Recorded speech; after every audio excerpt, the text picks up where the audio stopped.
चेहरा कोनो ना देखेले, चेहरा कोनो ना देखेले, शरीरिये से प्यार करेले।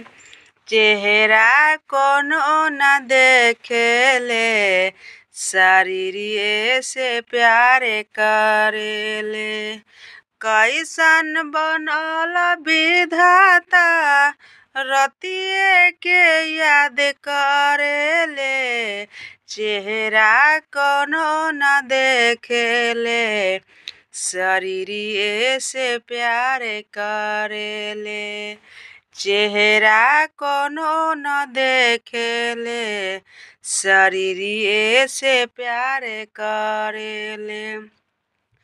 कैसन बनल विधाता रति